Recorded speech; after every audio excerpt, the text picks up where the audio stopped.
এবারই রথযাত্রা একটা মিটিং আমি কন্ডাক্ট করছি আর সবই প্রিকশনারি মেজার্স এটা আমি অর্গানাইজেশন সঙ্গে আমার কথা হয়েছে। এখানে যে রথ হাইট আইব এটা ম্যাক্সিমাম 5 মিটার যাইতে পারে। আর এটা যে ভি প্রোগ্রাম করব 27 জুন থেকে 5 জুলাই মধ্যেই এটা প্রোগ্রাম কমপ্লিট হইব। এটা ফিক্স টাইম থাকবো। এই ফিক্স টাইম যে অর্গানাইজার্স আছে এটা পুলিশ সঙ্গে কথা করা পরে ফিক্স টাইম এটা নেব।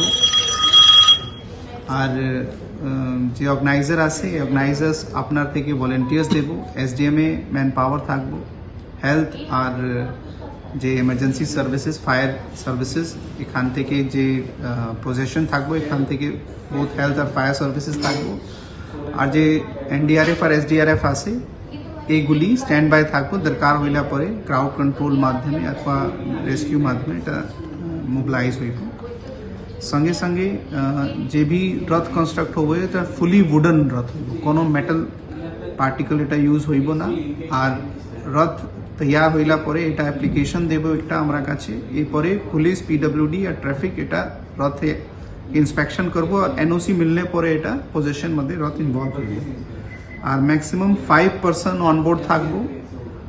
আর রথের সঙ্গে কোনো মাধ্যমে ডিজে অথবা অ্যাম্পলিফায়ার সাউন্ড সিস্টেম ইস্তেমাল হইব না। এগুলি ডিটেল এটা অলরেডি মিটিং হয়েছে আর বাকি সব অর্গানাইজার সঙ্গে কথা হয়েছে। আর অর্গানাইজারও এটা সব কনসার্ন দিছে কি এর মাধ্যমে ভালো থেকে শান্তিপূর্ণ তরিকে সে এটা যাত্রা।